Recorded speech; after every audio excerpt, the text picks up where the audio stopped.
I'm Sam Legasic. And I'm Dreadful Dan Gallagher. And we're two old buddies that have lived our life at the edge of the mainstream. So come join us where things are a little odd. This is the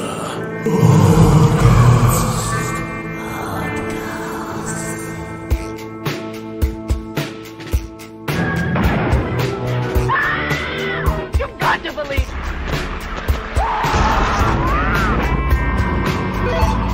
It's alive! It's loose! This earth of yours will be reduced to a burned-out cinder.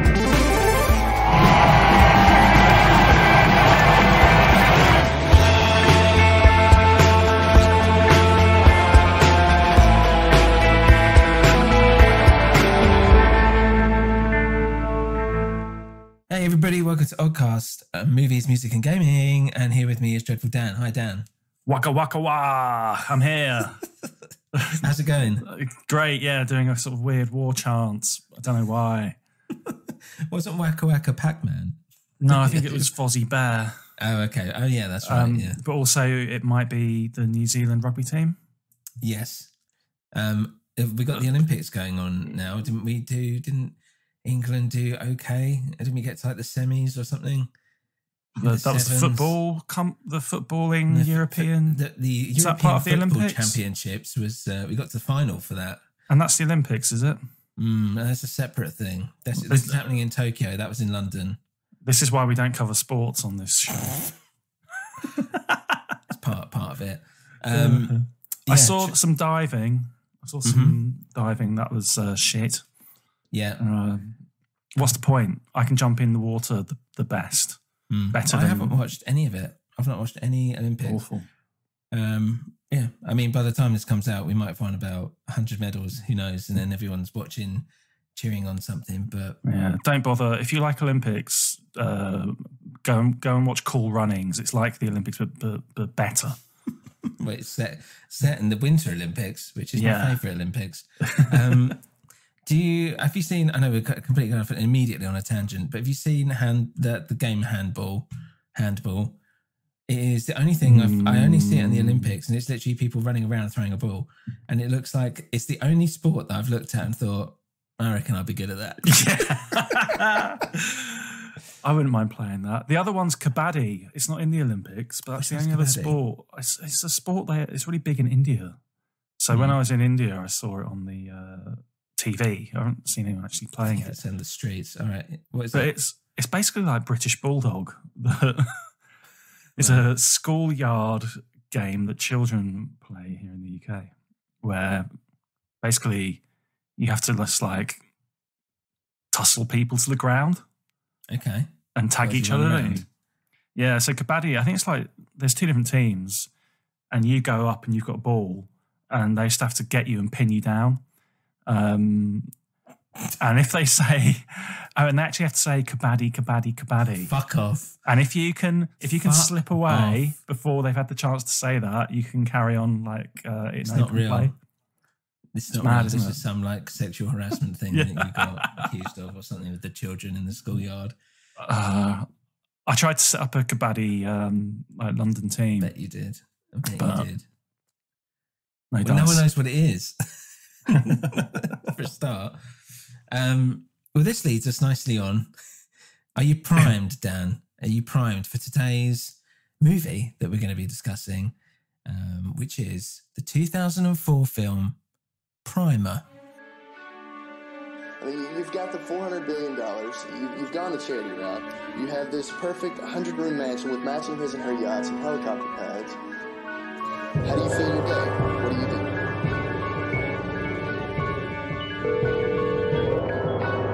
Here's what's going to happen. I'm going to read this. And you're going to listen. And you're going to stay on the line. And you're not going to interrupt. You're not going to speak for any reason. Some of this you know. I'm going to start at the top of the page. Inside the box, it's like the street, and both ends are cul-de-sac.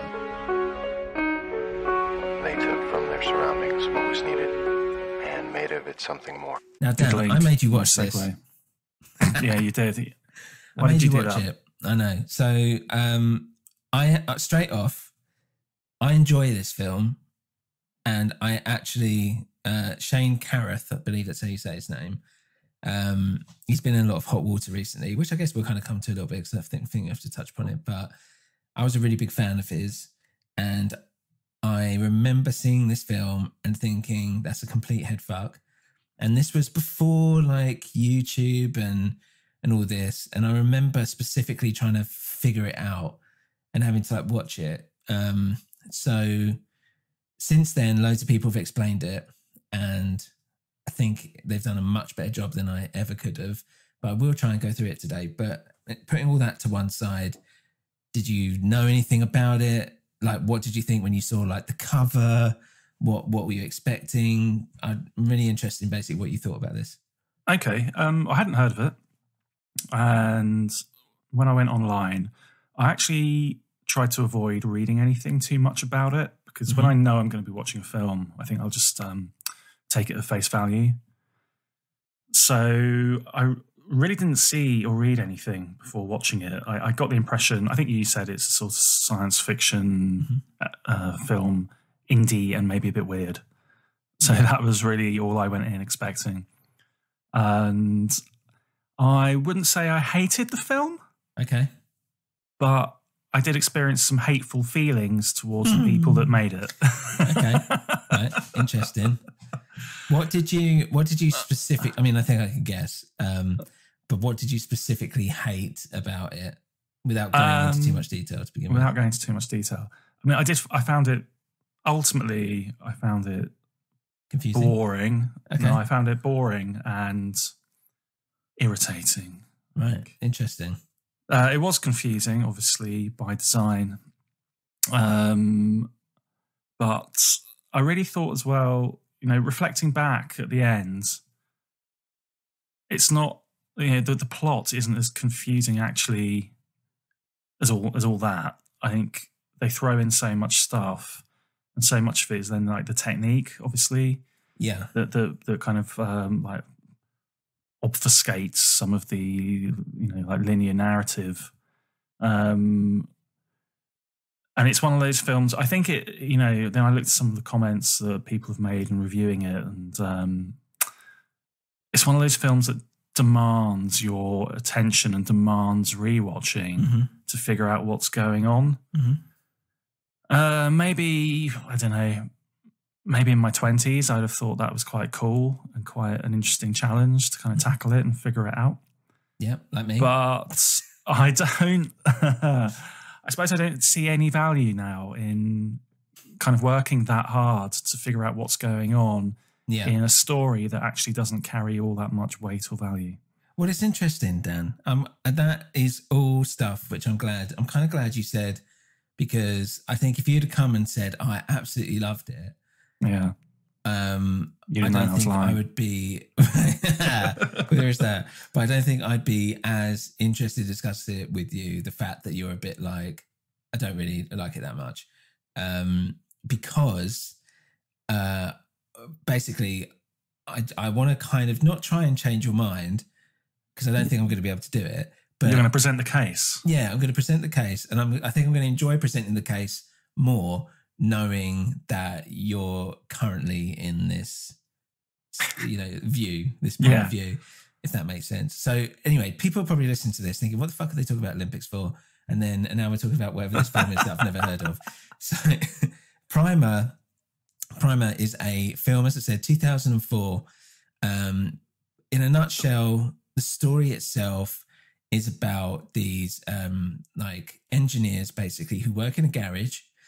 And I'll come on to the plot, because that's the whole film is basically plot. And they accidentally make a time machine. But what it is that it's a time machine that allows you to kind of travel back within its own limitations, which I'll kind of come to. But essentially it's a box that you turn on, and then you do whatever, and then you climb in the box at a later date. And when you get in the box, you're traveling backwards in time to when you turn that machine on to begin with. So you're kind of looping back on yourself in real time, which is interesting. So it's a very, it's trying to be as like scientifically factual as much as you can be with something like this as possible. And they never really at any point call it a time machine. I don't think. It's more just like, I think the idea is they were trying to make an anti-gravity thing, and then they realized somehow that it was affecting like time. So but that whole thing is quite cool, and I'll get into that. But in a nutshell, it's them then like kind of playing around with the possibility of what they could do, and essentially they fuck themselves over. The kind of basis, so whilst this is all going on, and Shane Carruth, who, he directed it, he stars in it, he edited it, he produced it, he scored it, he did everything on it. It's his baby as such. He made the whole thing for $7,000, if you can believe it. And a lot of the people in it, friends and family and all this stuff. And the reason why he went for $7,000 and he had that as a target in his mind is because he saw El Mariachi by Robert Rodriguez, and he made that for $7,000. And he was like, if he can make that for $7,000, I can make this for $7,000. Anyway. It does go to show, though, that if you want to make a good film, you know, you're not going to get Back to the Future with $7,000 and a first-time filmmaker. You take that fantastic concept of time travel, you give it to Steven Spielberg and a multi-million-dollar budget. You get Back to the Future. You get Back to the Future 2. Let's not talk about Back to the Future 3. But give that time travel concept to this guy and peanuts, and you get monkeys. Hold on here. Well, so touching, it made over 500,000 basically in the box office, which was fairly good. That's amazing. Which is an indie. That is amazing. And the reason why is literally. So all right, let's go into the background of it. I'm just gonna get into it. So it is a cult film. It's known as like the time travel movie for the thinking man. The reason why is because I don't think anyone is going to be able to watch this film once and know what the hell is going on. I think you'll have trouble watching it 5 times and still actually know what the hell is going on. But that's part of it. It's part of the whole thing. So what happened is that basically Shane Carruth was like, he started his career as an engineer. And that's why like in the film, you know, they're engineers in the film, and, you know, there's a whole thing where like they say, no, it's like a young man's game or whatever. I used to be an engineer or whatever. So there's like, it's very personal to Shane in that way. He was in a car accident basically, and he was having to stay with his parents. He looked after him. He spent a lot of time watching TV, and he was basically inspired by, he'd been working on a script or whatever. And I think it took him a year to do, but during that time, he was inspired by All the President's Men. Dustin Hoffman film. And you can kind of see that, especially to begin with, like 2 men kind of on a mission. And a lot of people say when they, not a lot of people, but I've read that like people say it's no like, it's not like not only is it a film that's made up essentially of montages or snippets of different whatever's going on. There's no clear like act 1, 2 or 3, but I would actually argue and say there is actually a clear 1, 2, 3 act. I'd say like the first act is them creating the time machine and setting all that stuff up. The second is basically them kind of experimenting with it. And then the third act is when it goes off a cliff. And I'll literally be able to kind of select what actual scenes is where which happens. I'd agree with that. Yeah, so I do think it does kind of still follow that structure. But yeah, so that's why that first act is very All the President's Men, I feel, which is like they're trying to like gather bits and pieces, and they're talking over each other, and they're trying to figure stuff out, and they've got like stuff on the wall, and it does like suck you in, not to get too much into like the actual plot to begin with, but it does kind of suck you in because they're using like jargon you're not quite sure about, you're not really sure what they're discussing. It's very carefully put together montage of scenes that kind of very quick, and they're all different locations, so it's keeping you active and you're not sure what's going on, so it's like a mystery. You're intrigued by like what's happening. Yeah. And I really liked that beginning. I saw that film recently actually, so it's funny you've brought it up, and I also didn't very much enjoy it. But I thought part of the reason there, well, it's that lack of information. So they do just give you that dialogue, and they don't fill in any of the gaps. Yeah. But I thought that was okay. I thought that was good for the contemporary audience because you would assume that they're all familiar with the detail of the Watergate scandal. Mm-hmm. So actually, I think it's quite admirable. They're not like pandering and patronising. But it did mean that, like me, in 2021, I was just a bit like, sorry, what? What's happening? But obviously, that's not the case here because there's no context for anything that's happening. No, this is all brand new. So yeah, basically, and this is what I always found really admirable about Shane. So I guess like before I kind of get into it too deep, so Shane Carruth, last year he got put a restraining order on by his girlfriend that he split up with in 2018, and she's actually in his second film and his last film, I think, Upstream Colour, which I loved. I thought had everything I loved about Primer and all that kind of, was still like not quite sure what's happening, but I knew it wasn't like time travel or anything, and it was still very weird, shot beautifully. And I was really amazed that he was able to do that again with a very, very tiny budget. Anyway, the girl in it was his girlfriend at the time. She's the one that's put the restraining order on him. And he's just kind of gone off on one. And when you read the details, it's not only stuff like, I'm going to kill you, whatever, but like he physically, he was like choking her and like doing all sorts. He wouldn't stop even with the restraining order. Apparently during the actual court case, he just kept interrupting the judge and whatever. And I think he's just gone a bit mad, to be honest. Wow. By the sounds of it. And I think there's an element of pretentiousness and dickishness about him anyway, which I chalked up to being like, he's an artist or whatever. Like he's someone he was an engineer and then he thought, I'm going to do this. And he went out and did it. And that's really admirable. But that part of me thinks that maybe he's actually just fucking insane. Maybe he's just off his nuts. So all that stuff has happened in the last year, I want to say, like year and a bit. So it's fairly recent. And it's a real shame, but I will be talking, I probably can't not, and I'm not like saying like, obviously he's this like pinnacle of whatever, but definitely up until that point where I heard about this, I had big time respect for this guy, and it does feed into Primer as well. And I'll tell you why, because I do think, taking that aside, there is that kind of, his work ethic is strong. And I think there's something to take away from that. Which is still, a positive thing, I guess, even though he's kind of, gone off the deep end a little bit. So, yeah, just like put that into context for anyone listening and going like, oh, God, he's fucking beats up women or whatever. And it's like, yeah, that's bad. But this did happen. And I just, I am aware of it. But it's always difficult. You have to kind of, I suppose, try and detach that a little bit from then the discussion of the film and the work that he's already created before that incident. Yeah. That said, I was sitting there, like I said, I did feel hateful feelings towards people associated with making the film. One of the first things I thought was, I need to look and see, I hope this guy hasn't had a successful career after this. No. And I saw he'd only kind of directed one film after, and I was like, good. Yeah. And so this is just the cherry on top, really. Yeah, exactly. Well, there you go. You got your wish.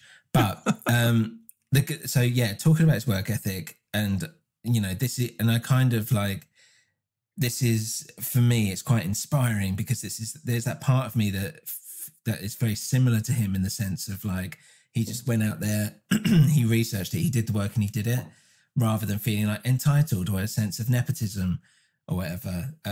He literally didn't know how to make a film. He was like, I want to make a film. I don't know how to do it. And he basically went out and just did loads of research. He went to work on a set for free so he could get a sense of how a set works. He was asking questions constantly to anyone and everyone who worked there, trying to figure out what he could do. Apparently he would read American Cinematographer, which is a magazine for cinematographers, well known, the biggest, best one, whatever, to find out, about like f-stops and how to set up a shot or whatever. So he learned about that. Then he went out and storyboarded the whole film using a 35mm camera so that he had, because he knew he was going to shoot on film, which is another thing I'll come to. He auditioned people. There was a local actor who was the guy that ended up playing, oh God, what's his name? Abe, that's it. Yeah. David Sullivan. And they went away and they rehearsed their lines for 4 weeks in a children's library.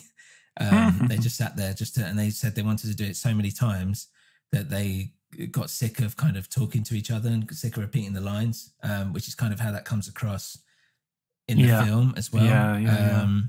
And they talk over each other and they feel like a little bit, you know, it feels like as if they're just trying to get it out. I don't know. It feels quite, it feels flat. I saw a quote from him where he said he decided to take that role in the film himself because he couldn't find actors that would kind of stop putting so much drama into the delivery. Yeah. So he wanted that very natural, realistic, very dry delivery. Yeah. I appreciate everything that you've mentioned there, like his drive to make this happen and the hard work and everything. And I suppose, you know, then being an amateur and putting this together, that's probably what leads to it having such a distinctive look and tone and like, editing and narrative device and everything. Yeah. So I imagine, I mean, that's, you know, there are some positives about the film, and I think that's one of them that you have to say it's a unique film. So I think there's a niche audience that will love it and be like, I've never seen anything like this. Yeah, and that's it. He didn't have any background in film whatsoever. He went out, taught himself, and he did it. And that's very much how I always feel about stuff. It's like, if I want to do it, I'll do the research and do it. And part of that comes from Primer, weirdly. So, which is why it's, you know, it's not really a personal film, but I've always kind of respected the fact that he just went out there and did it. Yeah, good old school DIY punk philosophy. Exactly. Yeah, exactly that. He shot it on 16mm, and that kind of gives it that that kind of grainy kind of film effect. What's great is that it never looks cheap because the film is obviously so expensive. Every single shot that he had done, bear in mind what I said, like storyboarded in 35mm, was very specific. And I think they only did like one take of each scene. So he didn't really have much to play with, which apparently fucked him in the edit, which it would do. But yeah, there was no like coverage or anything. So yeah, but you see like the lighting's nice. It's got a lot of like yellows and greens and blues, and it's all just been thought about. He plays a lot with like, you know, focus and depth of field, which is nice. And it just looks like it looks polished enough that it doesn't look too amateur, but yeah, it doesn't look like highly produced. And what's weird is that that's the kind of effect that it should have for the basis of the film, which is that it's like two guys, you know, working in their garage getting it done. And I would say that actually the box itself within Primer is the film. I don't think anyone's actually said that anywhere, but I think it's a pretty clear metaphor that the box the box is the film. He's literally working on it in his garage, like trying to piece it all together. He's researching, going away. It's about someone who used to be an engineer. It's him, and all this stuff. And okay, like, you know, and then it's like you think about how it works with time and how you can go back and change things and change the narrative, which is exactly what editing it does. And I don't know. So all that, I think, slavishly working on the project fucks all his relationships and screws everything up at the end, right? Yeah, exactly. There is also that.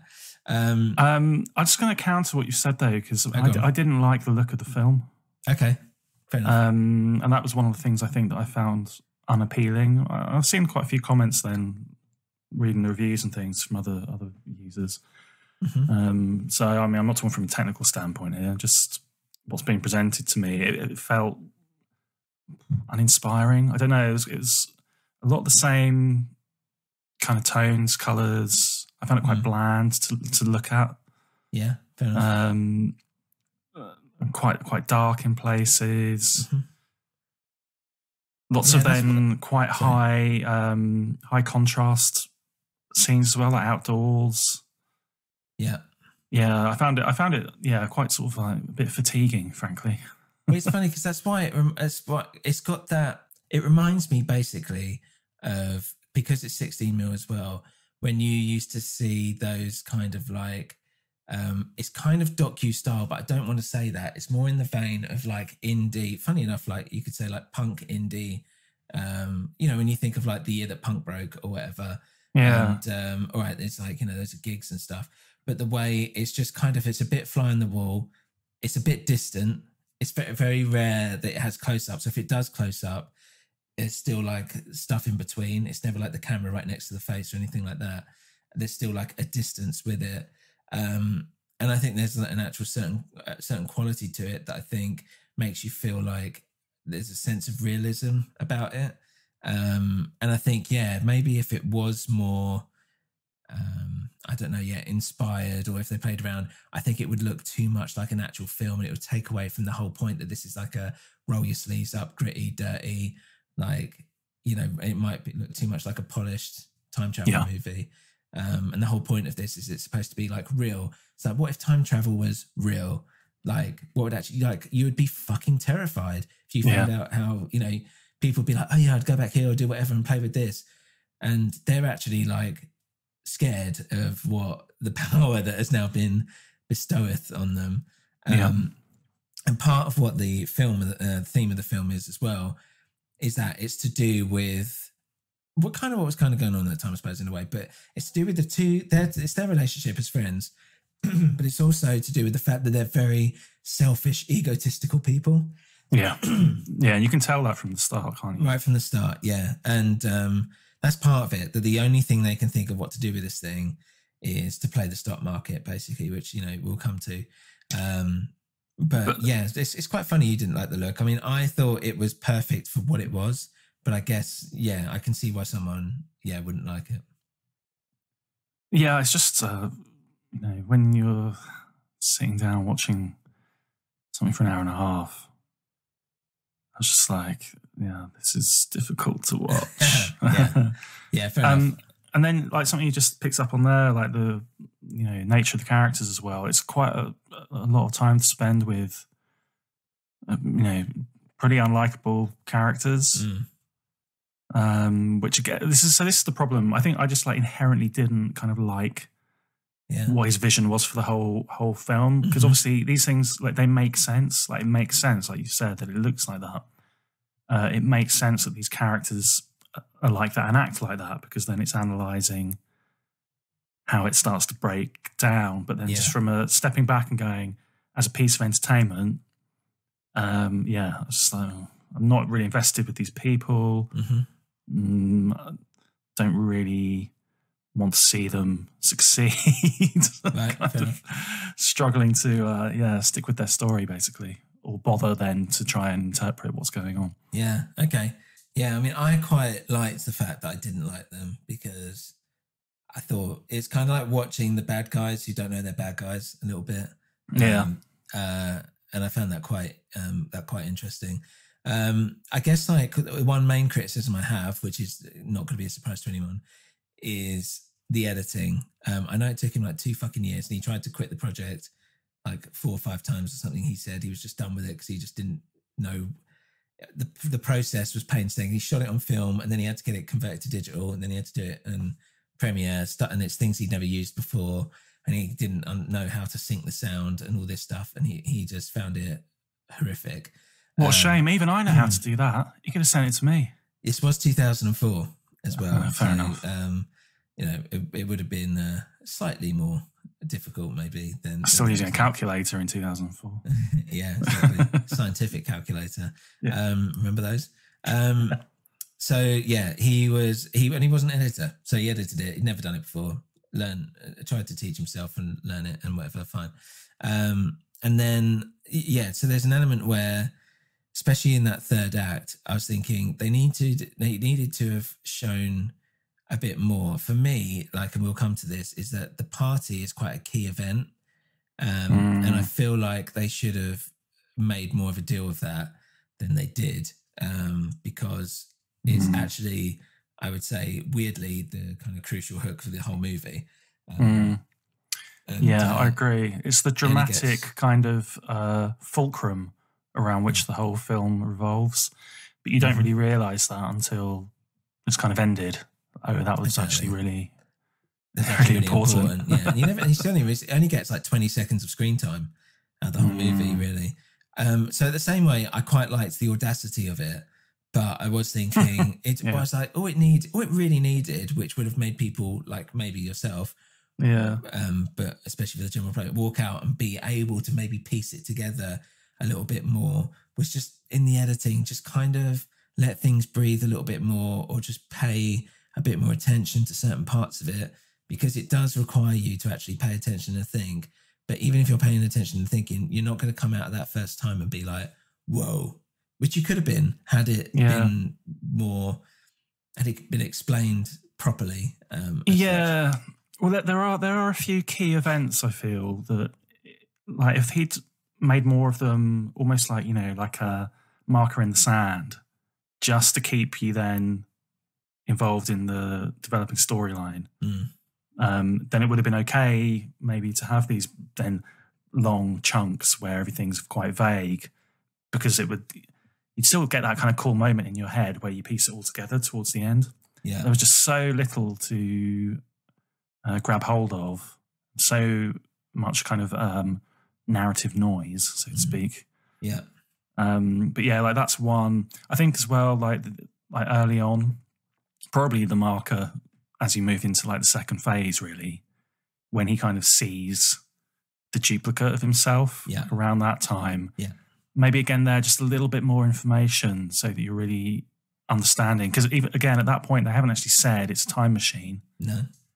I was sitting kind of like, oh, they've invented something like there's like a transporter maybe that can like transport you to a different place. But I hadn't picked up on the time travel thing. And then it took me a little while to kind of get up to speed and figure that out. And I was like, is that meant to be him or is it not? Because you only see him from the back. And yeah, there were just little bits like that where I was like, oh, there were a bit more, if he'd gone for a bit more conventional storytelling method. Obviously, that was a decision he made, I guess, not to. Yeah. So, respect that, but it did make it a bit difficult. I think as well, like, I'm not too fussed about that stuff, but it's more like he should have laid more groundwork for the final act of the film, because there are some bits of it and some parts of it, like when you think back to it and you're thinking about it, you're like, oh God, that's actually slightly horrific and horrible. But it just didn't click with me until... Such as? Well, there's a version of him in the attic that's just been left to die, basically. And we'll come to that. We'll come to that. So I guess so maybe now's the time where I think let's discuss the plot as you see it if you're watching it first time. Yeah. And then what will happen is, before we go into the final act, which is where everything's kind of exposed, I will try my best to explain what has actually happened in the film, and then we'll kind of go across there, and then that will lead into the third act, because that's where it all takes off. So I'm going to just try and explain the film. You're Joe Bloggs, you're sitting there, you're just watching it, and see what happens. So maybe let's take a little break and get into that bit, the juice, the meaty part. Good luck.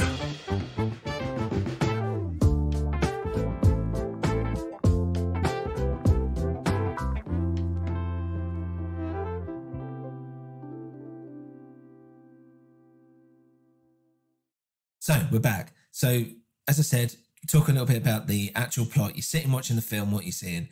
So the whole thing, well, firstly, it opens out to a garage, and you've got these four guys in suits, which I thought was quite nice, as in like they're working, they want to be like a tech startup, working at like be the next Apple, whatever. Yeah. And they're still wearing suits. Like they're still treating it as a job, which they do throughout the whole film as well, I should mention. At the same time, you've got this VO, which sounds quite threatening. And it's like, okay, listen, don't interrupt me, don't do whatever. And you're like, okay. And then he's kind of explaining stuff. But it's distorted, isn't it? Yeah, it's like as if it's through a phone or something, or it's a message of some kind. But it's not really saying anything. It's just a bit like setting it up, like, oh, we didn't know what we were doing or whatever. I don't know where to begin with. And basically, you see these four guys are working in this garage, and they're trying to get investment for like some of their ideas, and they're just trying to decide what they're supposed to be working on. They're not quite sure. They're trying to see what they can do and what they can sell and how they can make big money. So the first 20 minutes is kind of them talking about what ideas they want to try out. And they talk about, it's something to do with like making something cold, but it's not cold itself. But they're kind of talking around things. You're not quite sure what's going on. And then they basically, they put together this plan. They're like, okay, we need all these like bits to put it together. So they get like platinum from a catalytic converter that they get out of the car, and they get like that was quite amusing actually. This early bit, it actually made me laugh. Yeah, and they're like, we need this type of metal, and then it cuts to a scene where he's literally just like, because they've got no money, like pulling his catalytic converter off his car, and then he's like, we need some copper piping, copper tubing or something. Yeah, and then you see them tinkering around the back of the fridge. Yeah, and he's going, I think we can spend a bit of money on this. I don't think we need to like destroy my fridge. Yeah, and all that so all stuff of that is was great. quite fun. It's like it's almost like, hey, here are the guys all pulling together, getting their wacky invention off the ground. Yeah, exactly. And they're trying, it's exactly that. You're not sure what they're doing, but again, you're like, oh, this is interesting. Like, oh, they're getting all the parts, this big puzzle. It's almost like solving a crime or something like that. Like they're trying to put all the pieces together. And I enjoyed that. And I enjoyed the fact that they were like talking science and being like, yeah, blah, blah, blah, blah. And I'm like, I don't understand it, but they seem to understand it, and they seem to be really engaged with it. So cool. So you're intrigued. It kind of brings you in. And then as that kind of goes through, that's when you start getting the first instance of how selfish they are, because they're like, right, we're not going to tell the other two. You and me invented this. Fuck them, basically. Yeah. So immediately you're like, okay, like that's a bit of a dick move, but all right, whatever. But you kind of get over it because you think, well, the other two wanted to work on something else, and they're like, we want to work on this. So you're like, okay. But it's a kind of first hint that these guys are a bit dickish. And during the whole thing, it's their friendship kind of coming under question more and more. So they basically kind of figure out, they're able to figure out this kind of anti-gravity thing, it looks like, to start with. So this is where it kind of gets difficult. And you notice they'll like put their hands in, and that's something that we'll kind of come on to later as well. And basically they put it in a box or whatever, and then they put something in the box. And a Weeble. What is it? A Weeble. A Weeble.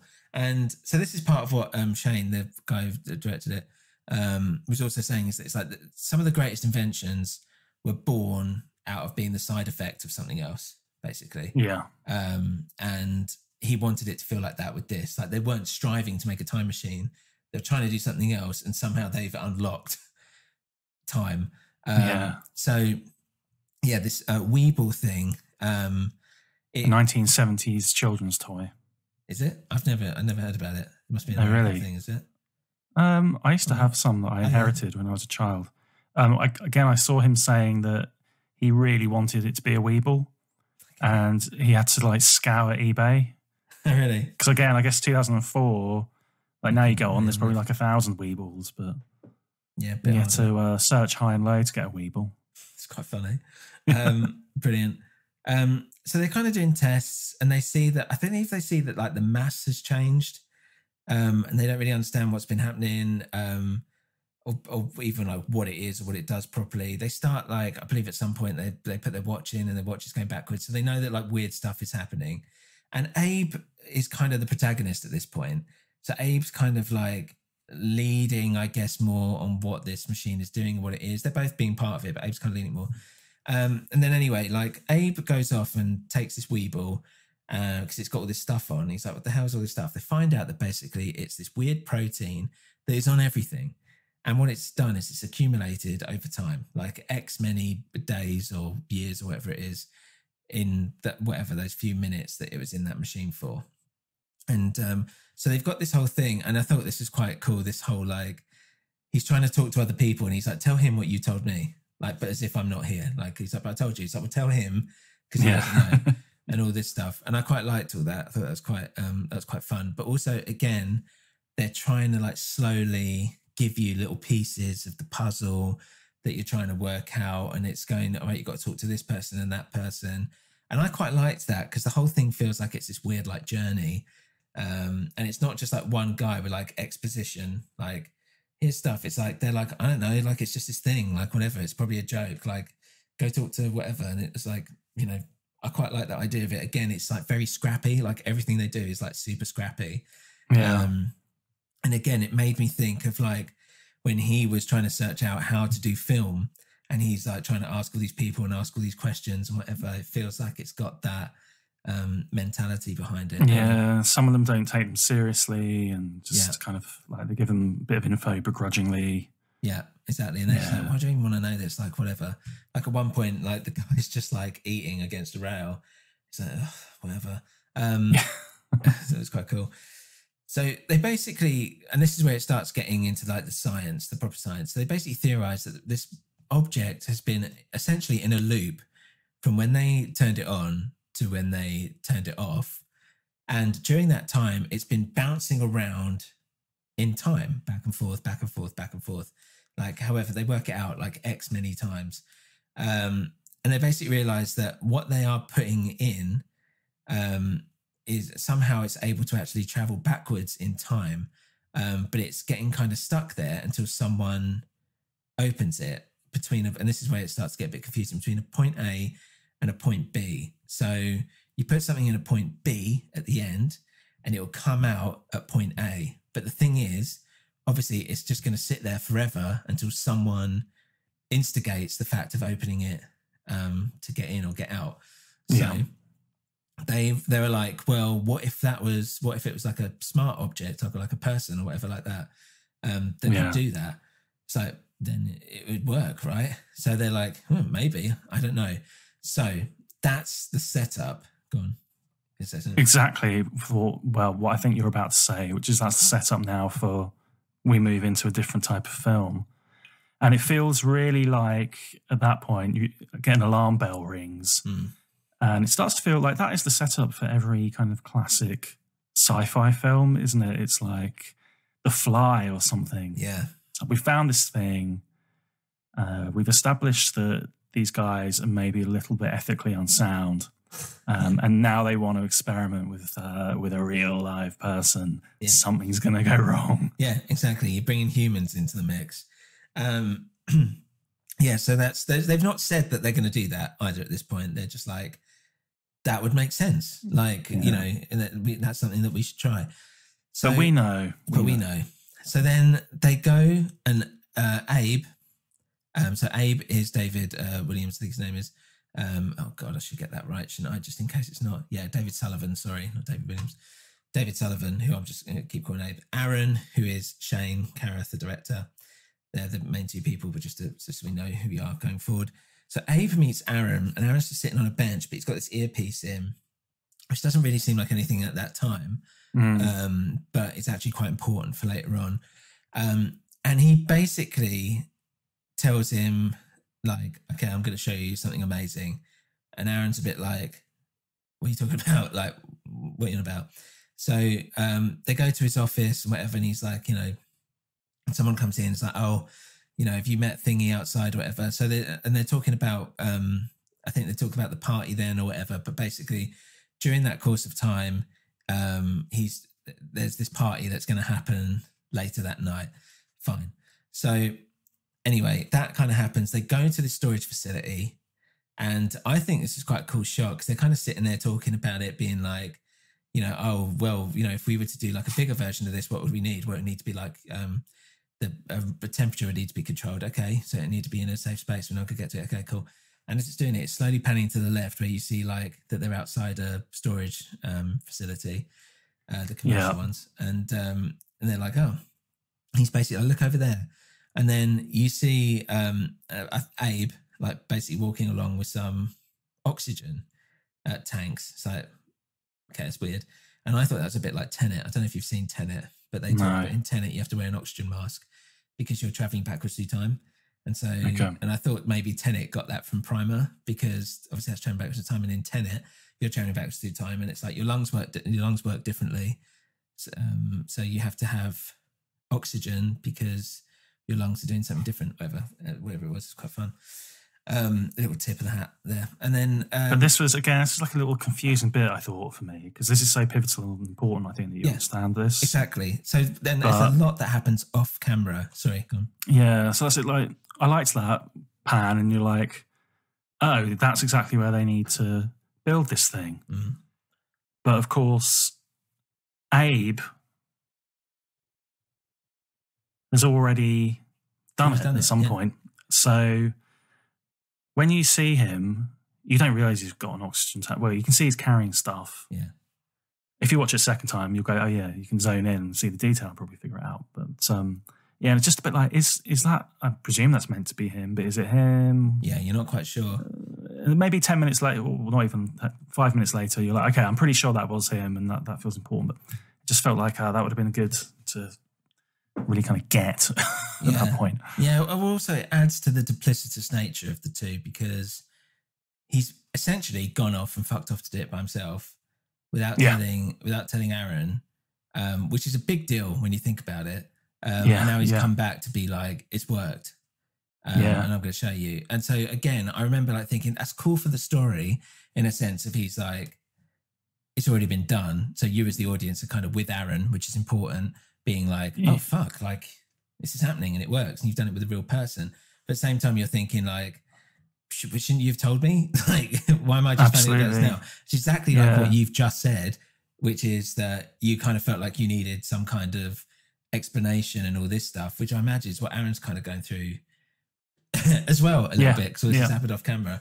And he kind of references that as well, doesn't he, Abe? Like, he does say something like, I'm sorry, but... Yeah, exactly. Yeah, he's very, very aware. They both are. So now, but I guess like what works for the film is you've kind of now hopped over all that like stuff. He's just getting straight to like, this is the rules of time travel. So he's basically saying, right, so I've got it on a timer, a 15-minute timer. The reason why is because you put the timer on and that will switch the box on. And it means that when it gives you that 15-minute window to fuck off, basically, so that when your guy gets out, you're not actually meeting each other or running into each other. This is important because the whole point and what Abe is really trying to keep is what they call symmetry, which is basically the sense that you don't want to get into a paradox of like, will you be alive if you killed your grandpa kind of thing. They don't want to they want to do like, they want to, like when talking about Back to the Future, like Doc Brown's like, it could be the end of the universe or whatever. Like, and that's what he's worried about. And that's what he's genuinely scared about is he's like, we don't know, we might cause a paradox and it might fuck everything up. Yeah. And you'll notice that kind of is important later because he has a fail-safe box, which takes him back to before he's done any of this, if he needs to, so that he can stop himself from doing it. But we'll kind of come on to that. So the idea is that they then, you turn the box on and then you go into hiding for the whole day. You pull out all communications, you do nothing, literally nothing. And then you go back with your oxygen, you get into the box, and then you'll travel back into when you get out. And then that means that because the other you that you just were is in a hotel, shacked up, doing nothing, you can go about your day properly, knowing all the information you need to know from whatever happened that day, and you can go on and live your life normally. So even though it feels like there's like, but where's that person? Where does that person go to? There is no that person. There's only one person. Even though there's two, there's still only one. The problem is that gets worse as you go on. So this kind of makes sense at the moment. And I remember thinking the first time I watched it, that's cool. That's a simple premise, right? That's a kind of weird, simple thing, which is like, you can only travel back to the distance where you turned on the box. You can't go back any further because the box isn't on. And they do talk about stuff like, well, what if you opened the box while someone was in there before they got out? And it's like, don't know. Like, let's not even try it. Yeah. And there's a cool bit where they travel back as well. And he's like, oh yeah, you'll feel something. You have to kind of time it right to come out. Otherwise it'll fuck your brain up or whatever. And it's funny. And then there's one bit where Abe like gets out and he's like, oh, and then he looks and then he like, Aaron comes out and he goes to Aaron, yeah, you came out too early. And I was like, you came out too early. And then obviously he's coming out too early because he's going backwards, isn't he? He's going backwards in time. So he came out early when whereas we're watching it, time moving forwards, he's come out late. And it's Right, stuff like yes. that. And there's like a little sentence he says as well. He's like, "Oh, I'm really hungry. I haven't eaten anything since later this afternoon." And I thought, oh, it's like, I know it's a bit cheese, but at the same time I was like, oh, it's quite clever. I quite like it though. That's the soundbite for the film, for Yeah. the trailer. Yeah, exactly. Yeah, it is. So they start basically thinking, well, what can we do? What can we do with this? They're like, oh, do we need to? They don't want to kind of cause too much of a commotion within the timeline. So they don't just want to like win the lottery or something. So instead they put money, they do like a more of a gradual thing, and they test it out by putting money on the stocks and shares and see what grows the quickest. They come back, they test it out, and and that's what they do basically. Again, it's quite a selfish act. They don't think, oh, we might help someone. You know, I guess they're trying to do it very subtly, but they don't think of any like the good of humankind or whatever. They're just thinking, how can we make some money about it, some money off it? Yeah, and there's no discussion about that. They, you know, maybe there has been further discussion or thought about how they're going to use it, but we're not presented with that. It's just straight into that discussion about the stock market, isn't it? So Yeah, exactly. bam.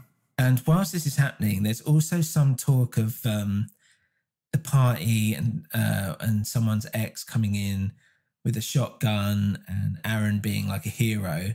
And that's not really delved. It's just kind of, you're a bit like, what? Like, that's weird. And they also mention the fact that this guy they're trying to get, this happened earlier, but I forgot to bring it up, but like they're trying to find investors, and basically Abe's girlfriend's dad is rich, I guess, and they're trying to get him to invest. He becomes quite important later on, out of nowhere. But yeah, so that's kind of the little things that are happening in the background, and you're like, okay, whatever. And yeah, so during this time, and this is another important thing, is they talk about like one of their old, I think it's like an old boss or someone they used to work with, who basically took their idea and made loads of money off it. Platt, I think it's called, something like that. Yeah. And Aaron's like, oh man, I'd love to just punch that guy in the face, and then I could just go back in time and tell myself not to do it. And Abe is a little bit like, yeah, you shouldn't really be thinking like that. Like, that's a bit, he's like a little bit like, okay, that's kind of worrying that you're thinking Yeah. that. He's like, you know, you can't do that, right? He's like, yeah, I know. And he's like, okay. So they start, and then so they're starting to this is where mistakes start to come up. So it's quite funny. At one point, I think they're watching like a football game or something, and they're like, oh god, like the score isn't going to be right, the score's changed. They're like, oh no, wait, no, it does. So they're already like putting in the seeds of like, oh, like things can change, right? Like something's happened, we fucked up, and like it's changed something. It's like, oh no, wait, it's okay. And I think that's quite interesting. And then the big one is that Aaron gets a call from his wife, and he's taken his phone with him, and he's like, oh, what do I do? So he picks up and he's like, hi, how's it going? And they're like, okay, that's fine that you can do that. It just means you can't take your phone back with you. So he's like, yeah, fine, I won't. He goes back and he does have the phone, and his wife calls and his phone goes off, and he's like, shit. It's like, that means that the original me hasn't got the phone call. So they start freaking out, or at least Abe does. And he's like, there's no symmetry. Like, you fucked it. Like, what do you do? So he's like, I don't know. Like, what happens? And they're like, maybe, can it ring on two phones? He's like, no, it doesn't work like that. It like goes to the first phone with the first number. So he's like, okay, like, how do you feel? And he's like, I feel fine. I feel all right. So they're like, okay. So now They blow it off. Yeah, they blow it off. But now it's like this idea of like, oh, maybe we can change time. We shouldn't, but you know, that kind of happened and that was okay. And there's part of me when you go back and watch the film where I thought, is Aaron doing this on purpose to test out whether you can or can't? Like, because it doesn't feel too much like an accident. Like, he's taking it very like chill. He takes it And I very think casually. yeah, I thought it's a bit of a big deal if he hasn't. But then I think because he kind of plays with time later, is he just a bit like, I fucked symmetry anyway? Like, so.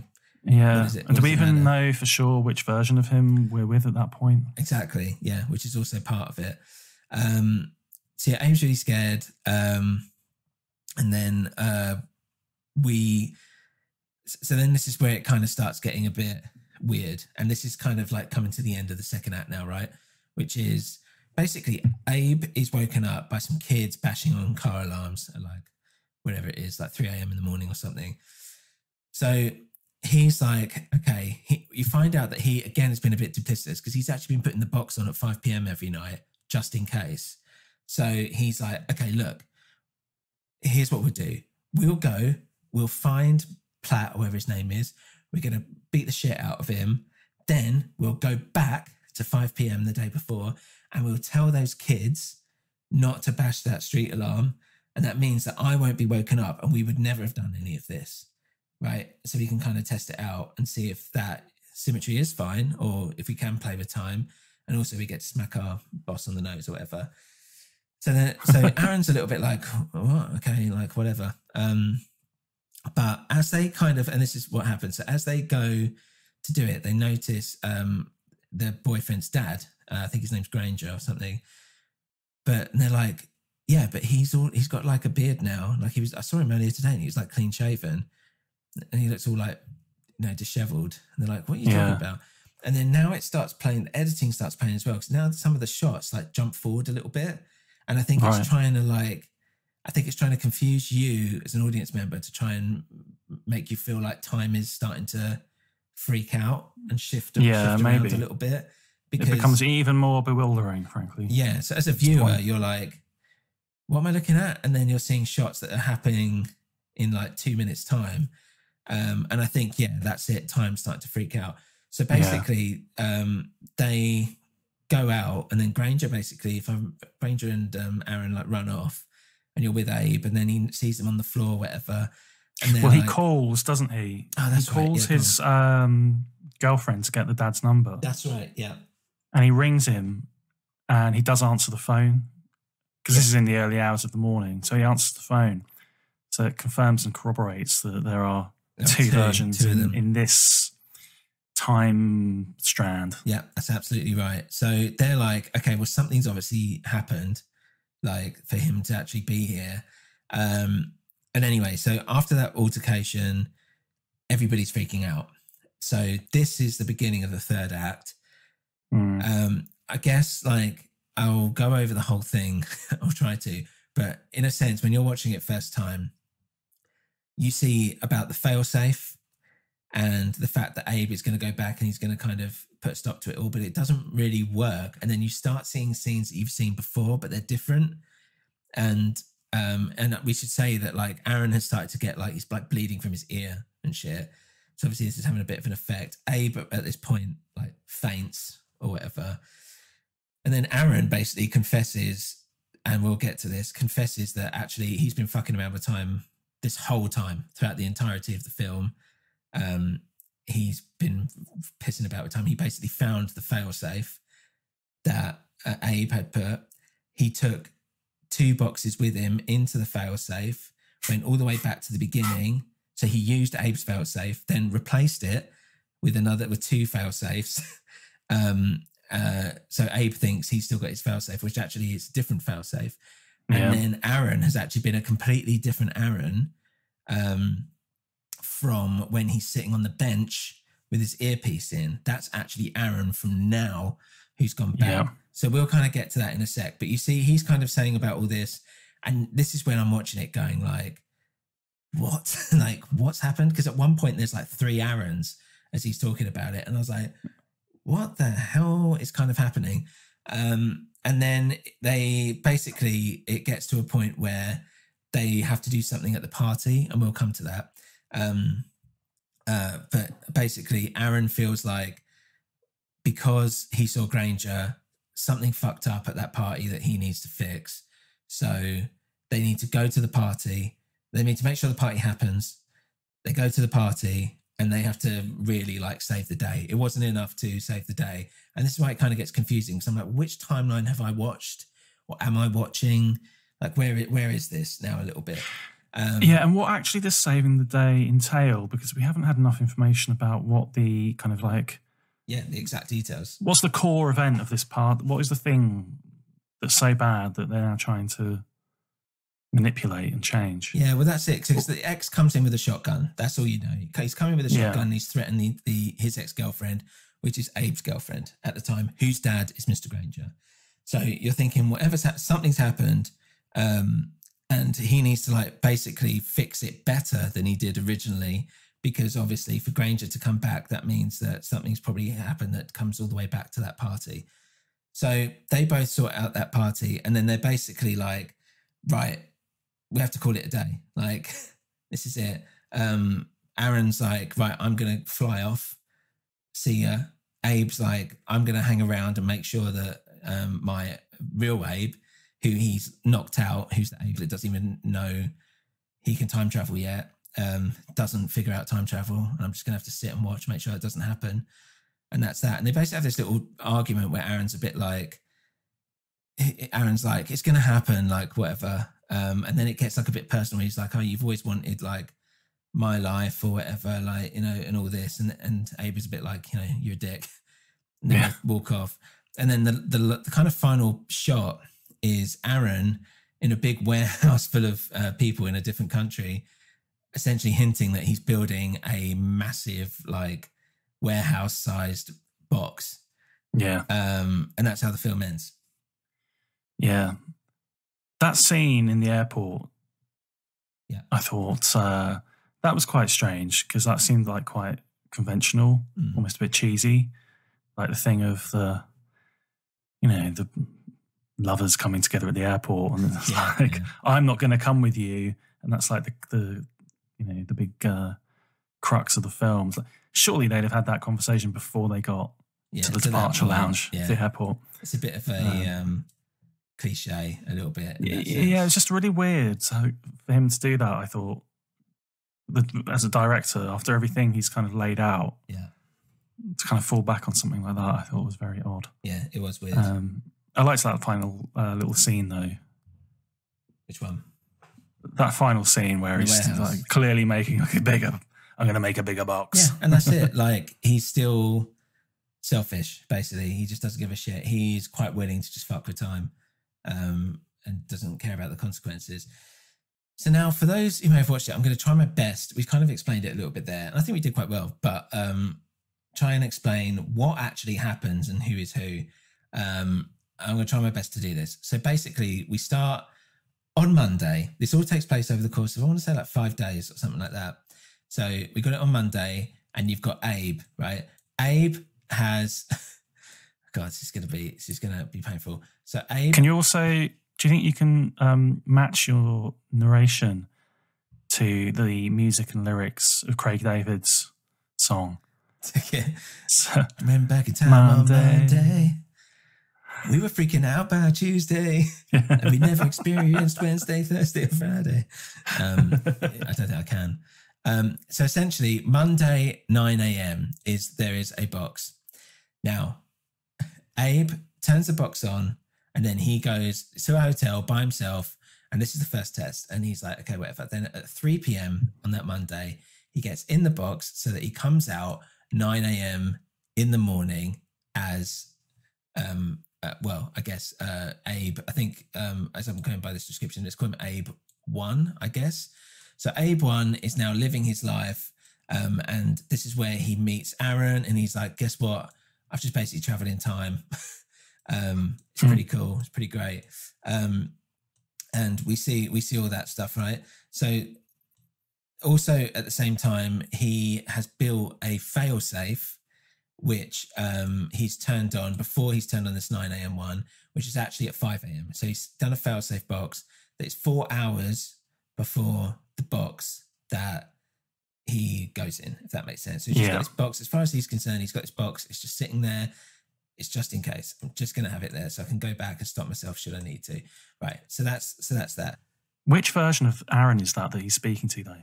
It's a good question, Dan. And the honest answer is, I think he's speaking to the second edition of Aaron. So in theory, the only time that we see the original Aaron is very quickly when he's having breakfast that morning with his kid. It's about 3 seconds. I don't think we see that much of him apart from when he's getting carried to an attic, but we'll kind of come to that. So basically, so Abe, yes, as you said, Abe talks to Aaron and he's like, yeah, okay, this cool thing. Aaron's gone off to speak to this guy playing basketball saying, you're coming to the party tonight, or whatever. He's doing his bits that he's got to do in the office before he goes off with Abe. And it's like, yeah, fine. So then all we know is that there is a party that happens that night, right? And this is the party where something happened and all this stuff. But we don't know we don't really know much about it yet. Or we don't really know anything about what happened originally. So the next morning, this is when they're like, we're going to try it out together, right? So the party's already happened. We don't really know anything about it. So Abe and Aaron turn the boxes on at Tuesday at 9 a.m. And then that's when they go to the hotel for the first time together. They're pissing about and they come back and they get out of the box. And now we've got Aaron 1 and Abe 2, right? If that makes sense. So whilst their other versions, their older versions, are holed up in the hotel, they play the stocks game and they're like, okay, cool. We've made some money off the stocks. This works. Brilliant. Now, the problem is that, and this is what we don't see to the end, when they have carried on their life, so their doubles have now gone in the box and now there's only them left, which is Aaron 1 and Abe 2. This is where Aaron has found the failsafe box and he's like, okay, what the hell is this? I need to go back in time to basically do something at this party, right? So I think the issue here is that I was thinking, is it because it doesn't even make sense. I was thinking, is it something that's happened at the party, or is it that he wants to impress this guy to get the investment or something? So he wants to do something at the party. But you're not really ever quite sure why he really wants to travel all the way back to do that day again, unless it has something to do with that party that happens that evening. So now Aaron 2 has gone back in time to 5 a.m. on Monday, right? So he gets out at 5 a.m. and he's brought back with him 2 fail-safes. So now he's used that fail-safe. So now he's replaced Abe's original one, with that one, and he's also got a spare. He's also got the other one, so he's got 2.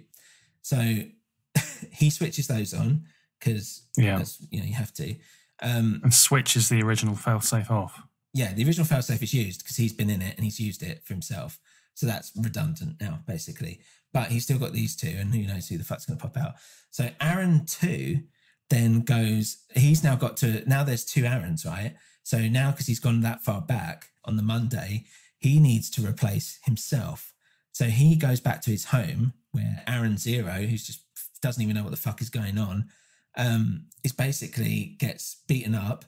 And no, he doesn't get beaten up. Sorry, I think they inject the milk or whatever it is. Yeah, inject something in the milk. That's right. And he gets carried off to the attic, which comes into play later. So he's in the attic. Meanwhile, Aaron 2 takes the place of who we thought was Aaron 0, but it's not.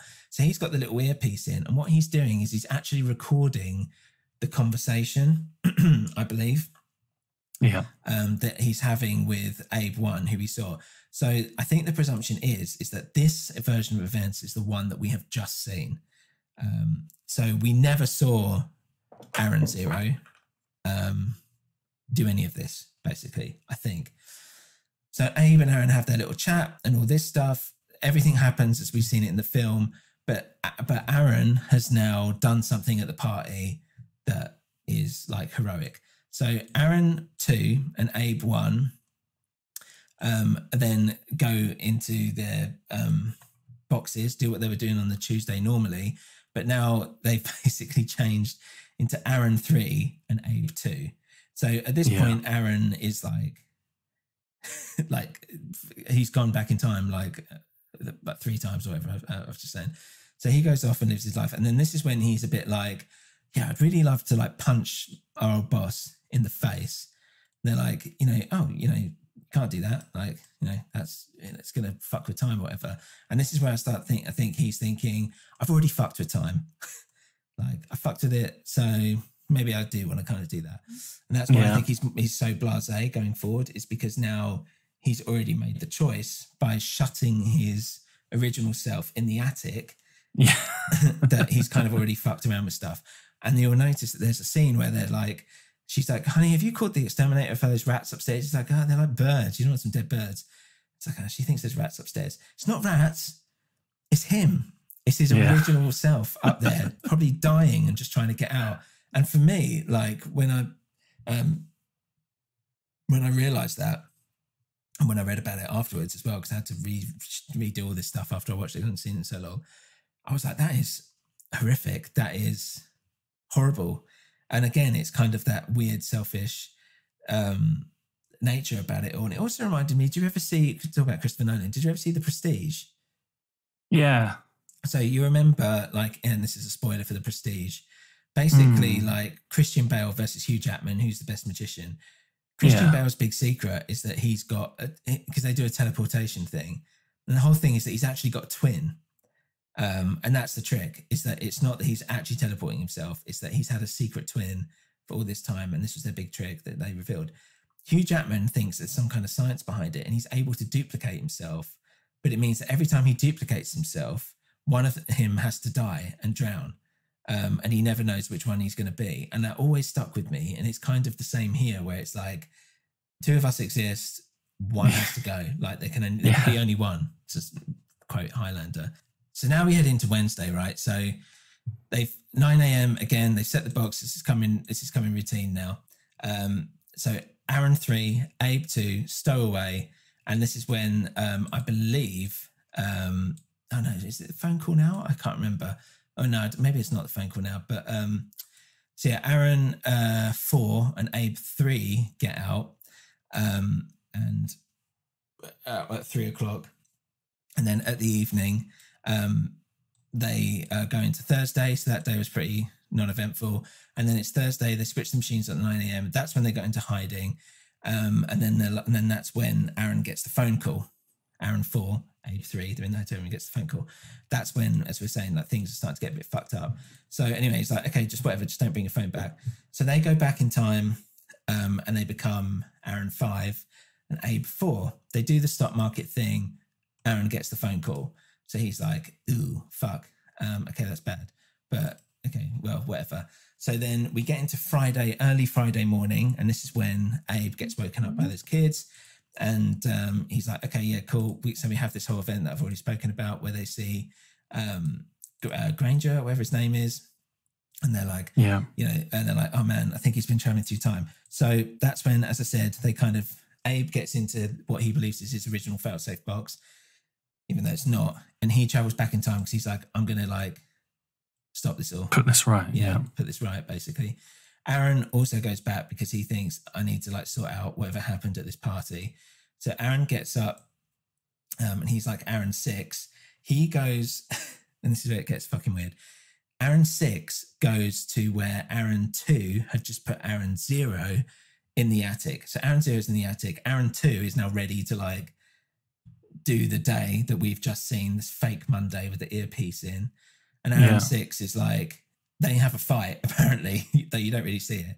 Between Aaron 6 and Aaron 2. And then they sit down and they talk about it. And basically they come to a decision that Aaron 6 is like more invested in the plan or whatever, or like knows so much. And Aaron 2 is just like, okay, well, I guess I'll go then. So then this Aaron 2 that we have in theory just seen disappears and just leaves. Never, I guess, to be seen from again. I think the idea is that the narration that we're hearing is what Aaron 2 is leaving for Aaron 6, because he's like, I've recorded the conversations and all this stuff. So now you can hear exactly everything that's been said, which makes sense for later. So Aaron 5 has now gone out of his failsafe. He has locked up basically Abe 0. He's knocked him out with gas and locked him in the bathroom or something like that. So now he's taking his place. So now Abe, trying to keep some form of symmetry still, goes to meet Aaron, but Aaron is now Aaron 6, not Aaron 0, which is what Abe is going to presume. And Abe starts like going, ugh, and he starts going a bit funny and passes out. And then this is when Aaron basically tells him everything that's been happening. And he's like, we've got to go to this party. We've got to make things right. and all this stuff. So it's quite funny because they think that or Abe thinks he's another person, where it's like, actually, I'm the Aaron that you left, that you just left behind in the future, I guess.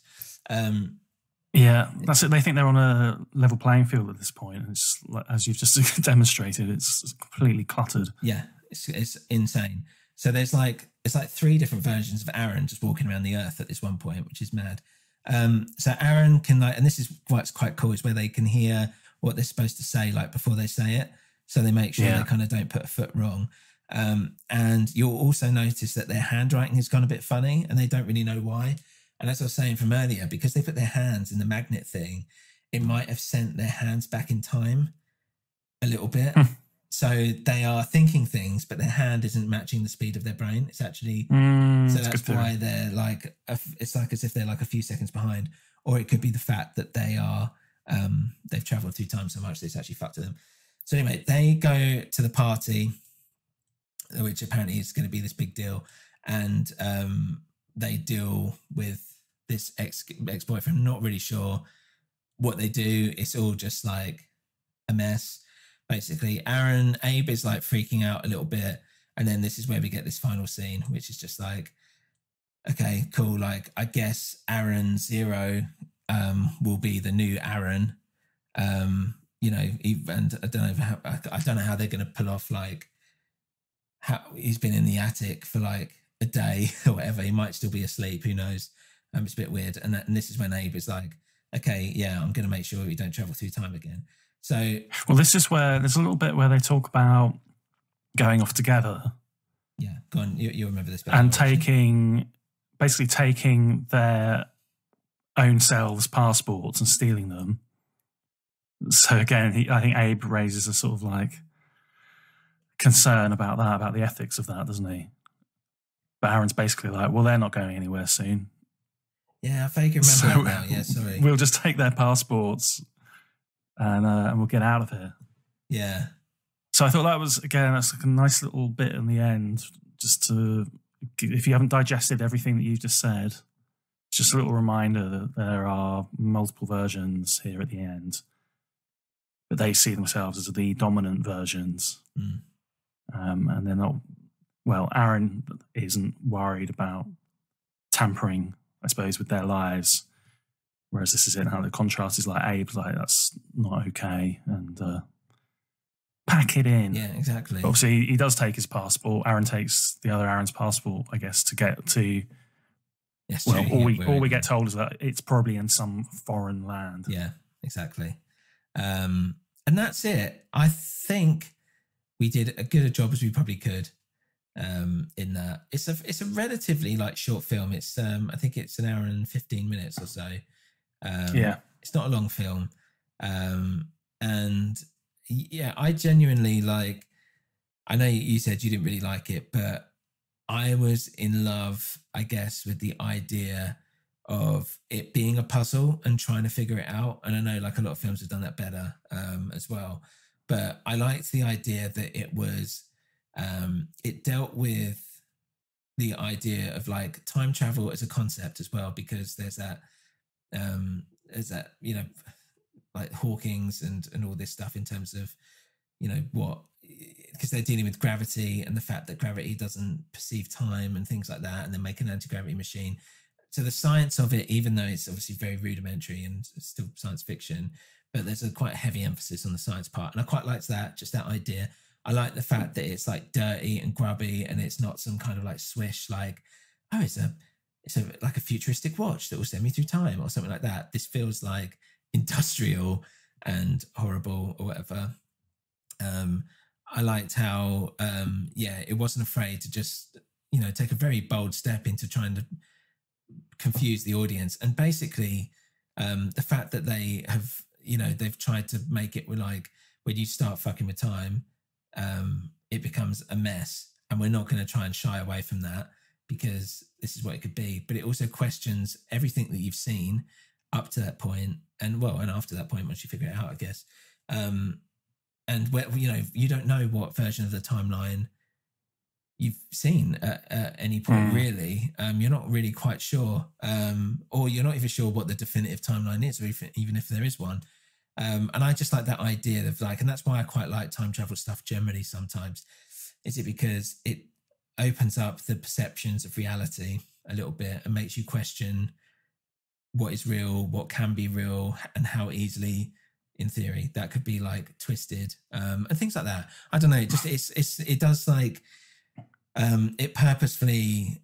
It is convoluted, and I guess like purposefully convoluted. But I like that it drops enough hints that you can probably try and figure it out if you really sat down with it, which is what I did. Yeah, there you go.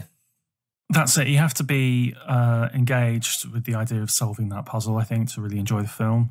Because otherwise, if you just sort of step back and sort of, gloss over some of that specific detail, like I said, you've actually got quite a simple story. A bunch of guys come up with an invention. They get a bit greedy, start using it, it goes wrong, and then it's like, are we going to be able to put it right? And there's not much more to it than that, really. There's no, I don't think, exploration really of too much in terms of like character or theme. So really, I think it is, are you going to buy into some of the stylistic decisions? And are you going to go away and really think about that detail? Yeah, you really have to be into like calculus and solving problems. Yeah. If you like Rubik's Cubes, maybe you'll enjoy this film. Otherwise, if you want to see a good time travel film, pass on this and just go and watch Bill and Ted's Excellent Adventure. The one thing I like, and Bill and Ted does this as well, but the one thing I like about it, and the fact that this is like a serious time travel thing, is that it takes a very bold stand on the idea of a paradox. So where like you think of, for instance, Terminator 2 or whatever, well, let's do the original Terminator, which is like all this stuff was supposed to happen. There is no paradox. It was always going to be, Michael Biehn was always going to be John Thingy's dad, blah, blah, blah. It all had to happen, has happened, and has already happened, will happen. Whereas with this, it takes and he even says it at one point where it's like they talk about the paradox, and he's like, and they say about the whole like, oh, you kill your own grandfather, will you be born or whatever? And he's like, I don't buy into that. Like, it just is. It is what it is. Like, the reality is what it is. And if you went back and did it, then, I don't think you would cease to exist, because that all had to happen. And then you get into like, and this is where you start going into like the multiverse or whatever and all this stuff, which Marvel is now kind of dipping a toe into, and I really don't like it. But I like the science of it. I don't like it when it's applied to something like Marvel, where it's like, we can just bring characters back to life and do whatever we want because it's a multiverse, so who cares? But with something like this, I like the idea they're just like, yeah, we fucked with time. We tried it and we fucked with time. And yeah, it's a paradox, but oh well. Yeah. And I quite liked it, just for being quite bold. So in theory, it's, there's always that thing in the back of my head with these films where I'm like, I'm trying to figure out what's like, well, if that happens, that means that must have happened here. And with this, it's like, nope, you've just got 3 Aarons at once. So there's 2 Aarons out there who have essentially come from nothing, really. They've just existed. And they're out there just living their lives, the rest of their lives as these weird, like, like, I don't know, like, lone wolves of like living outside dispossessed space. Can't live and do anything till the end of their days, and that's not even touched upon. It's like, it's not even the basis of it. So yeah, it's a weird film. I think it is very odd, quite apt for Oddcast, I guess. And I feel like it certainly is for ages, and I do longer than the fucking film we've actually been discussing it. You could have gone and watched it by now. I bet some of the listeners wish they could go back in time. Yeah, and switch it off. Switch this off before they started. Well, it's true, like, okay, well, quickly, I thought we'd go to, well, should we do Nerds Corner or review first? Have you got something for Nerds Corner? Yeah, a little bit. Let's just take a quick trip there.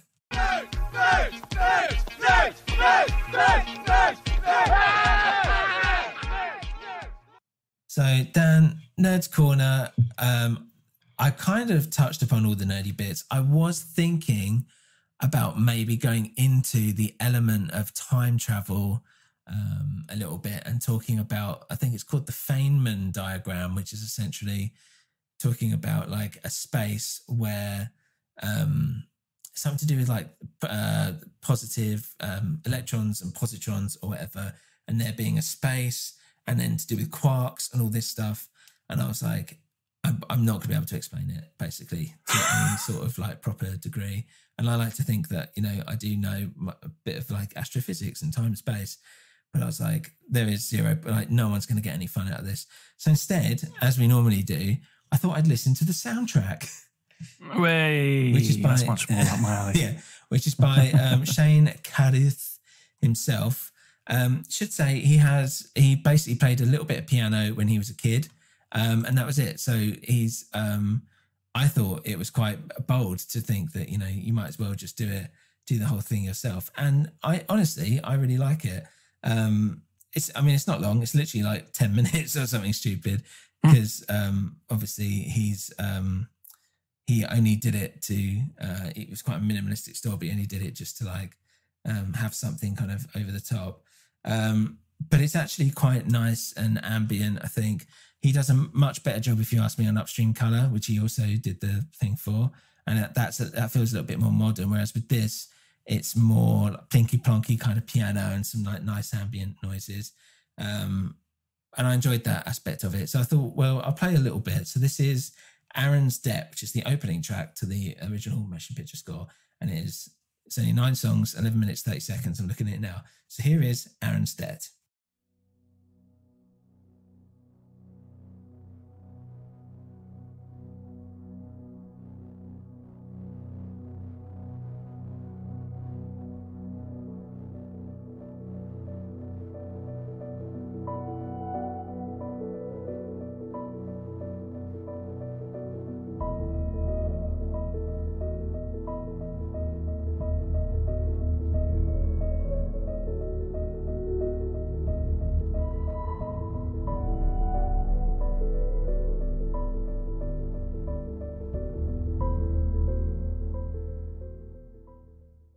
Oh, that was lovely. Lovely and relaxing.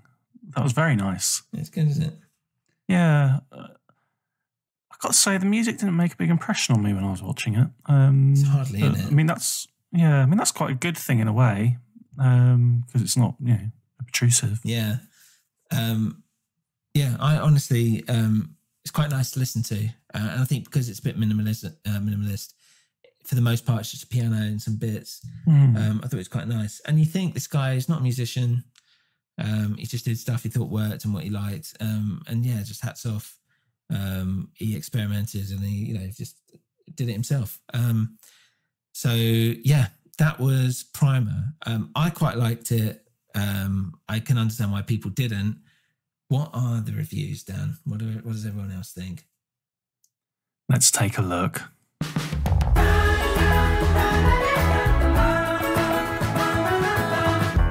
I hate it. I'm not going to go to any professional reviews, of course. Of course. We could do that, but it's boring. Yeah. Here's a positive one that I thought made a few good points. A film for the days when science fiction was about wrestling with ideas. Yeah. It's a nice way of putting it. So this guy summed up the sort of plot a little bit, but let's get to the meat of it. Science fiction in the cinema has largely been dominated by the visual impact. And so this, Primer, is a welcome, for some, return to the world of ideas. This is not an easy ride entertainment film, but one where you have to concentrate to keep up, working out the logical implications of what's happening. If made on the scale of Men in Black or The Matrix, it would descend to the level of spoof. As it is, we follow the two main characters, knowing that their actions are having momentous effects on the world around them and on themselves. Instead of flashy graphics, we are left to keep the ramifications of the story in mind as the characters themselves grapple with what they know is happening, but can't even let themselves look at directly. That's quite nice. It's true. Yeah, I thought it was true, and I was amused by the thought of like a big budget Hollywood blockbuster remake of the film in the mold of The Matrix. Yeah, it'd be very Aaron, no. Yeah, exactly. Yeah, I'll do it, man. I'm gonna step in. No, don't do it. just bullets flying in. in and out of this fucking little tiny. It's like a safe or something. It feels like. I mean, that's the thing with these boxes as well. It's like you've got the box on the cover. We should talk about the cover actually, because the cover makes it look a bit like a horror film or something, which I always found quite interesting. But the actual boxes that they use, I mean, that's just at the beginning. The actual boxes they use are more. They look like, I don't know, what they look like fucking freezers or something like that. It looks like an old water tank that you'd find in the attic. Yeah, it's really weird, and obviously that's less visually interesting. But I saw that image and I did think, oh, that is, not in any way the film I've just seen. It does definitely look like a creepy sci-fi horror. Like you think something's going to come out of there, an alien from another dimension or something, you know? Yeah, for sure. Okay, well, that was a good one. That's a good review. Any other decent ones? Yeah, I mean, despite having quite a decent score, I think it's got like 6.9 average on IMDb. The reviews are like there's an absolute cascade of 1-star reviews. So hit me. Let's go for this one. 1 star out of 10. Insulting drudgery. Primer is often praised for its clever, convoluted plot that you'll have to watch several times to truly figure out. This is a myth, since if you pay close attention and ignore the film's many irrelevant details and scenes, the plot is a pretty simple tale of a guy going back in time, making a mistake, going back again to fix that mistake. The film is hard to follow, not because of any clever or deep writing, but instead because the editing is utterly terrible. What was the mistake? We don't know. I suppose the party.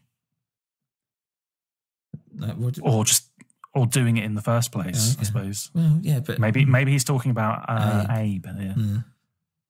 There did seem to be, from these comments that I read, a sort of understanding that this film is sort of more told from Abe's perspective. If you follow it, it's weird. It's like the first half, Abe's kind of the protagonist, and the second half, Aaron feels more like the protagonist. Yeah, that's true. They sort of flip, don't they, actually? Because Abe starts off as the guy who's like driving everything. Yeah. And then Aaron becomes the monster. Anyway, that's my comment, not the comment of Mr. Insulting Drudgery. Let me go back to what he's got to say. The film is hard to follow, not because of any clever or deep writing, but instead because the editing is utterly terrible. The characters spout technical jargon for too long, without serving the plot or theme. And a couple of scenes are incomprehensible because of bad lighting, awkward cutting, poor staging, and lousy sound quality. I do agree with that last point. I did really struggle at some points to even hear some of that muffled dialogue. I suppose a lot of it isn't essential. Yeah. But it's a bit like a bit of a pain when you're trying to really watch it. Yeah, I see that. It's not, there's just a lack of clarity, I guess, or however you want to call it. It just feel a bit muffled sometimes, especially towards the end, because you're just a bit like, I don't really understand what's happening, and it does feel a bit like mumblecore or something like that. All the dialogue is dry and dull, never giving us the slightest reason to care about any of the characters. Primer won't stir any emotions in you. It won't inspire your imagination. It won't make you reflect on life, and it won't even make you uncomfortable. Its storytelling style is woefully incompetent and would be better suited to instructional pamphlets. And what? I wouldn't say I would agree with that, I'm afraid. I don't think that's necessarily true. And I think the fact that, as well as Shane, what's his name, said, and as you hinted at, what you said earlier, he didn't want it to be too dramatic. He wanted it to be like normal and all this stuff. And I think it definitely comes across that way, especially with Abe, because Aaron isn't even an actor. He's just played it himself, but he does come across, I think part of it maybe has to do with his character, as in his own character. He comes across as a little bit like, not sleazy, but like a bit of a chancer, or so, I don't know, not a chancer because he does work for it, but just there's something like off about him. And it might be the bad acting, but also it's to do with the fact that throughout the whole thing, you know, he's kind of the bad guy in a weird way, even though they're both bad. But yeah, the fact that there's something a little bit off, I think the fact that he's not an actor plays into that more. Does that make sense? It might just be something I'm just picking up, which doesn't exist. But I don't know. I think there's something in that. Maybe. Here's another one. I'm just going to read the headline. Yeah. A confidence trickster slyly delivers a movie so incomprehensible that geeks fall in love with the notion of understanding it. Yeah. A badge of honor of sorts. Yeah. It's true. It's me. I mean, you don't have to read the rest of it. It's going to be a description of me, isn't it?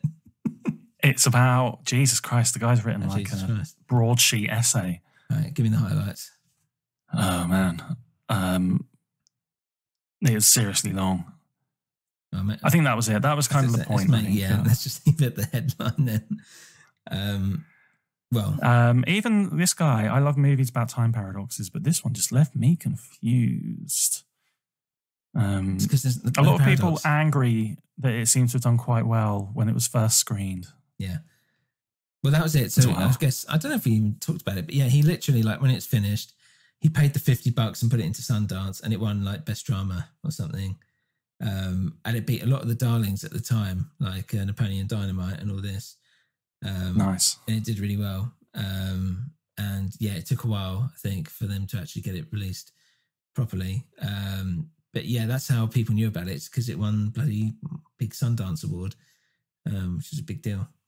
Nice. Yeah. $50. Wow. Yeah.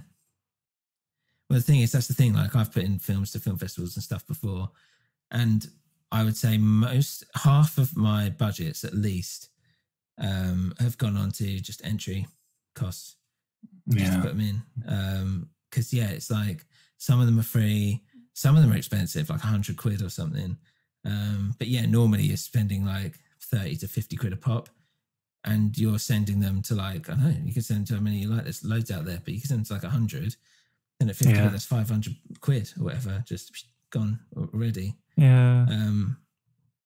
And it's not like... It's not bad, though. It's not bad. It costs like 70 quid now to submit something for the Royal Academy for their bloody summer exhibition. Right. Yeah, but that's what I mean. Like, so, that's if it's 50 quid or whatever, and you can only do 10, that's still 500 quid. And you only got it to 10, it might not get accepted in any. So, and some of them have things where they're like, we won't accept it unless it's an exclusive. So you're like, well, I don't even know if it's... Outrageous. I don't even know if anyone's going to play it. It's not even been on. Like, no one's accepted it. Yeah, it's an exclusive now when I'm giving it to you, but fuck knows what's going to happen by the time it, even gets to you, and that's even if it gets chosen anyway. Man, all these creative industries, bullshit. Yeah, especially festivals. Like, I always think it's a bit funny with festivals, because if people are I understand that there's costs for setting it up and all this stuff, and whatever, but if there's you're paying to like put it together in like usually a DCP, like a cinema package, basically, which to be fair these days isn't like crazy expensive, but still a little bit of money. And then, sending it off to all these people, and you're not even going to go to it. So it's literally just throwing money into a pit, basically. And it's for some shitty festival in the middle of nowhere. Like, I've had like some films screened like all over the world. This isn't me bragging. I'm saying it's like a bad thing at some small festivals. I don't know how it's gone down. I don't know if anyone even enjoyed it. I don't I don't know. But it's like, it's just so I can say like, oh yeah, it played at this festival. And it's like, what's the fuck? I could say anything. Like, no one gives a fuck. I could start a festival tomorrow and say like, I'm accepting these things, 20 quid to get in. Yeah. Anyway, I'm not going to stop banging on about it. But Sundance is obviously like the best one, basically. So that put him on the map, and now he's rubbished it all up. Yeah. It's philandering. Well, I mean, like, Upstream Colour was a long time ago. Like, I don't know what he's done in between that and being a bloody, harassing ex-girlfriends. But if you liked Primer, and even if you didn't like Primer, like, I'd still say go see Upstream Colour. It's shot much more nicely, I want to say. And the music's nice. The story is insane, but it really stuck with me.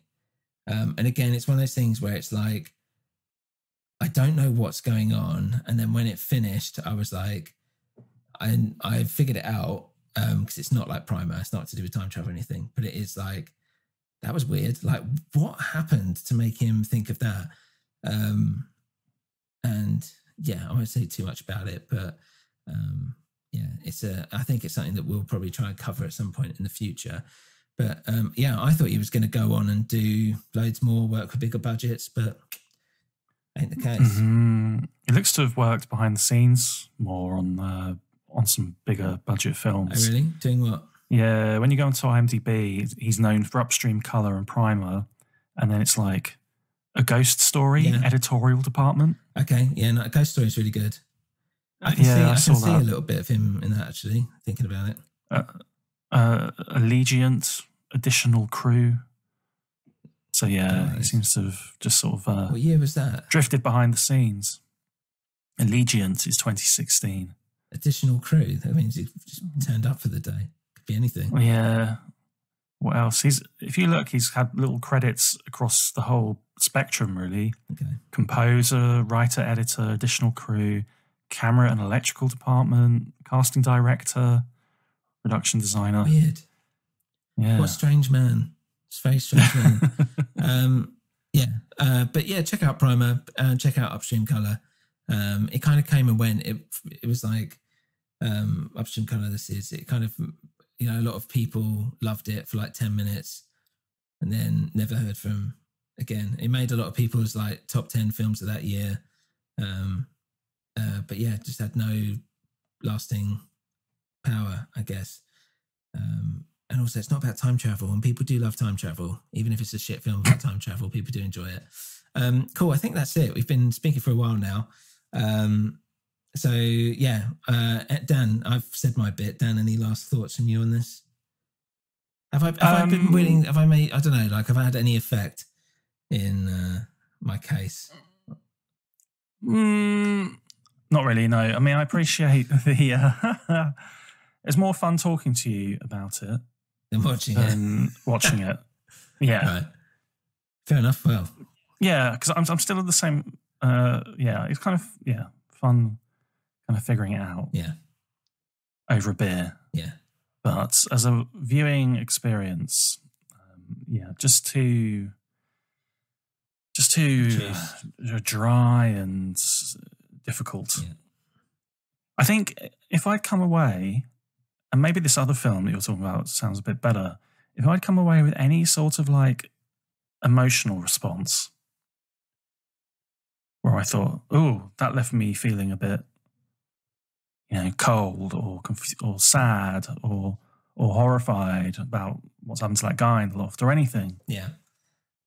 And that might have then maybe felt compelled to wonder about those details. And then that's quite exciting. Yeah, fair enough. Yeah. But it just left me cold. It's pure.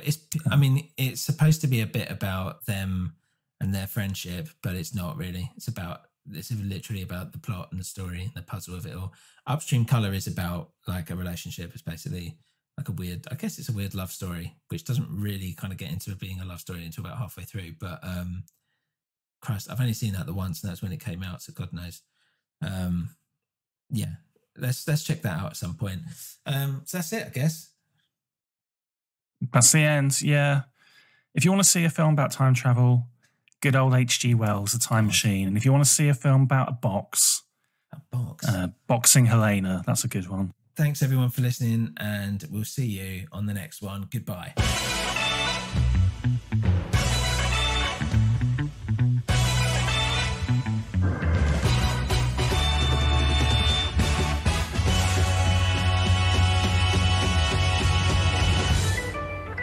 Hey guys, thank you for listening to Oddcast Movies, Music and Gaming. If you want to get in touch with us or get a movie, album or game put on our list to discuss, then email us at oddcastoddballs@gmail.com or a newwinterpodcast@gmail.com.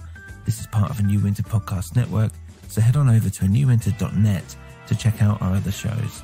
You can also follow us on Instagram at A New Winter, Twitter at A New Winter, and you can head on over to our Patreon page, patreon.com/A New Winter. Thanks for listening and see you again soon.